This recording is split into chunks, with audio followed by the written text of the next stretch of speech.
Hey guys, time for the weekly tip video. I'm going to do a little bit different of a tip video, and that's a really specific thing and something that can be very helpful depending on the situation you use it for. As always, guys, if you've been enjoying the content, like, subscribe, hit the little bell so you get notifications. Feel free to share any videos that you think are pertinent to share places, whether it's in groups, on your own social media. Sometimes if it's a specific subject and somebody's looking for answers on it, you could share a link wherever they're looking for that answer, whether it's I have a defensive hatchling or I'm going to my first show or whatever topics that we've covered. Or if they're looking for a new animal and they're looking at, something like a blood or short tail that I've introduced in the collection video, asking about that, you can always link that. As always, questions, comments, always welcome. What we're going to talk about in this particular episode is using sphagnum moss, which can be really, really handy, especially for bloods and short tails and baby snakes. If I have anything that, is picky or doesn't want to eat right away, sphagnum moss really helps for a number of reasons. So first of all, this here is a big bag of sphagnum moss, 3.5 cubic feet. Now this stuff is going to be pretty dry, as you can see. It not expands with water, but it holds a lot of moisture, which can be really helpful. So if humidity is an issue for you and you're looking for a substrate, now be aware, I wouldn't use straight sphagnum moss on like a ball python or a corn or something like that, especially damp. For short tails, it's absolutely fine. They don't get scale rot and things like that, as long as it's clean. If it's dirty, then yes, things like that could happen, but clean substrate usually isn't really the problem there. So with the sphagnum moss, even if you are using it for a species like the ones I said I don't recommend, you could mix it with, a cypress mulch or something else to get you a mix of something that will balance you out there. But anyhow, the cool thing about this is it'll hold, I believe it's 20 times its weight in water. So this bag, weighs whatever it weighs. Let's just say for instance, 10 pounds. Now, obviously, you'll get 200 pounds weight once you add the water. So that's pretty significant.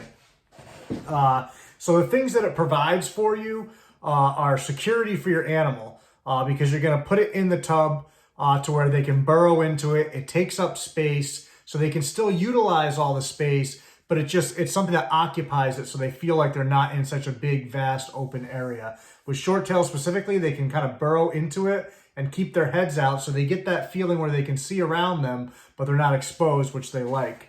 Also, obviously, the humidity benefits of having something that retains that much moisture and slowly lets it out. Like I said, the burrowing, if it's a snake that likes to burrow, then they have that opportunity. They can do that. Some of them will sit on the top. Some of them will go down in. It really depends on the animal. You guys have seen with my T-positive ivory in one of the previous videos, as soon as he hits that moss, he dives back in there. That's where he's comfortable. It's also really easy to change. It's not super expensive if you buy it right. And you don't have that temptation to spot clean, really, because it's not something where you can pick up a section. It's all intertwined. So when you clean, you're going to get rid of everything. For like baby snakes, it'll last a couple of weeks, really, because they're not going to the bathroom in anything significant. Larger snakes, you would probably want to change it more often. Now, this big bag here, I get it through a friend of mine, wholesale, so I pay like a little less than $70 out the door for that bag.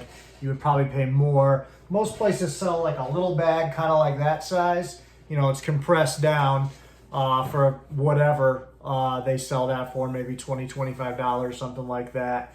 It goes a long way. A bag like this will last me probably a year.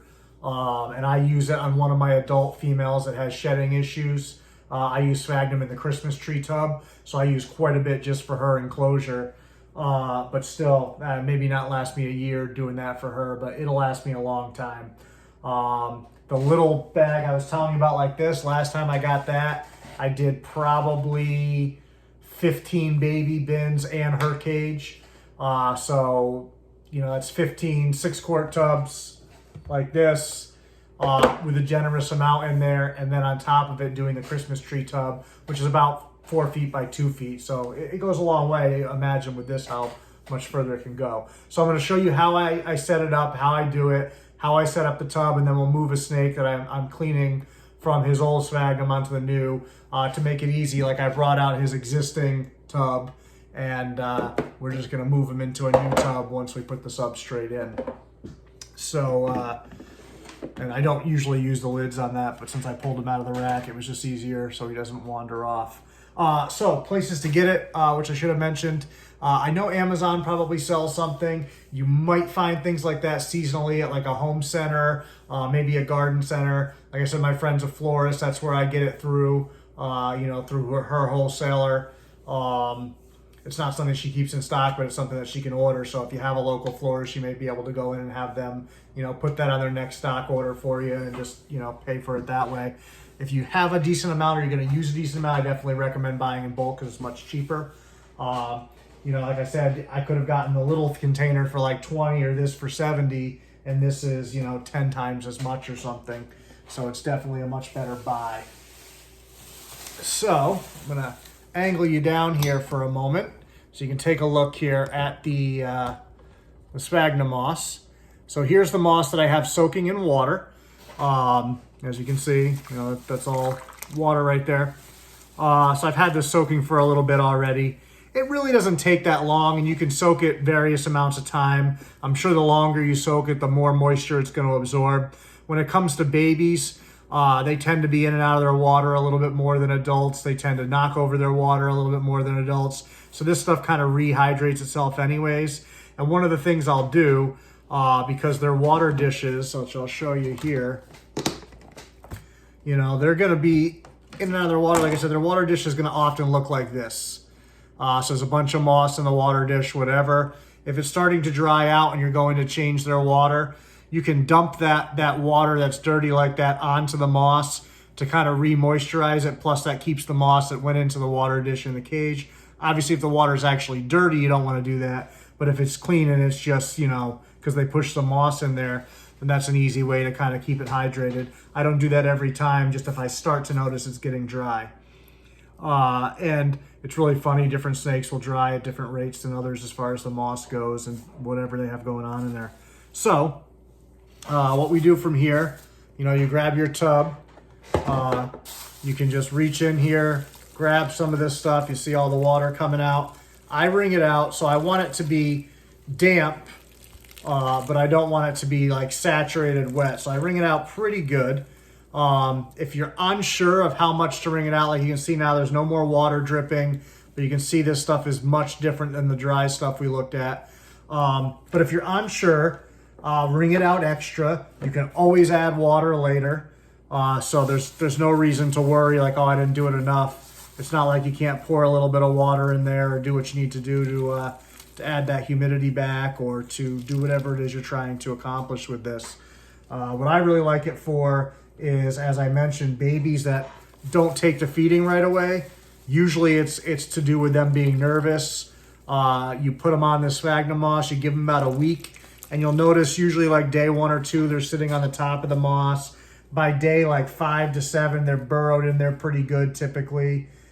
Different snakes have different personalities, so it's not universal, but you will find that they typically go down into the moss. And always have a towel handy because this stuff gets all over your hands. Towel, paper towels. Normally I would just go wash my hands, but in the interest of time, we're not going to do that. So you don't have to sit there and watch me or listen to me while I go wash my hands. Damn, man. Oh, my tower got stuck there for a second. So we've added the moss to the tub, as you can see. I fill it up pretty generously. It's not quite to the top, and as it dries out a little bit, it'll settle down. Plus, as the snake goes through, they'll push it down a little bit. I just have it fluffed right now. So, there's plenty for them to burrow in, but there's still plenty for them to move around on top. Right now, I'm just going to dump the water dish out in here. I got to clean this up a little bit, obviously, but normally you can just kind of wedge it down into a corner or whatever, once it's cleaned out. It's not dirty, but just OCD, I'd rather just clean the moss off. Give it a quick spray with some chlorhexidine, since that does some different things to it. So at this point, we'll put the snake in here. We'll move this guy, who I'm sure is not going to be thrilled about this process because he's down his existing moss, and I haven't really messed with this guy a whole heck of a lot. He's from the T positive matrix to T positive matrix pairing. So this guy is actually a sibling to the T positive ivory. You can see those tongue flicks. You can see that head position, body position. He's really not too thrilled about this, but he's trying to handle it and figure it out. So we're going to put him in the new tub here, and you'll see he's going to check it out and sit in the moss. He's just about where I would be moving him up in tub size, but for the sake of this, you know, we're going to put him into this for now, so you guys can see how the moss is set up. But he is at the end of his lifespan in this particular tub size. Being shy and being babies, they do better in smaller spaces, but he is ready to go to the next size. But you can see he's checking it out. He's scoping it out. He knows it's a new moss for him. So his little existing burrows and tracks aren't quite in there yet. He's looking at me, checking me out. I'm gonna throw this top on here just so we keep him in here. We can finish this up. But like I said, this is a really great tool to have in your arsenal. It's something that does multiple things. And like I said, with bloods and shorttails at least, obviously other species are going to be different.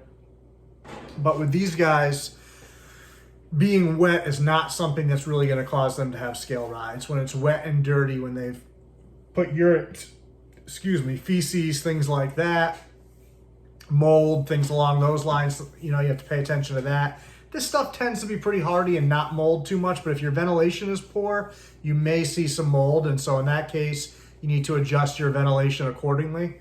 And this is, just so you can see, this is the old tub. You can see the moss is like saturated and just little different looking, little darker. So it's just time to change that out. That's been in there for probably 2.5 weeks now. Time to get it out of there. Yeah, it's really versatile for that. Like I said, bloods and shorttails do great on it. I've had shorttails that I kept on it for 2 or 3 years at a clip. Never had any issues with it. As long as you keep it clean, you should be good. Well ventilated, of course, as well.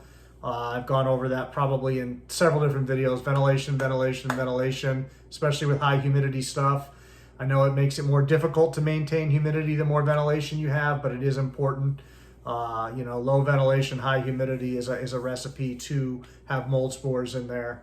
And, you know, with these guys especially, ventilation is super important and really critical to their overall health. So keep that in mind. But great stuff, something I've used for a long time. Great trick, like I said, with new hatchlings. Great thing if you're having shedding problems with a snake, you can try some of this.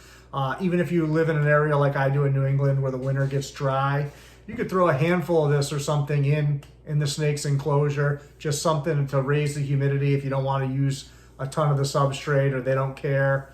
You know, things like that you can do. I know people do humidity boxes as well. I've never been a big fan of that, but this is something you would definitely be able to put in there.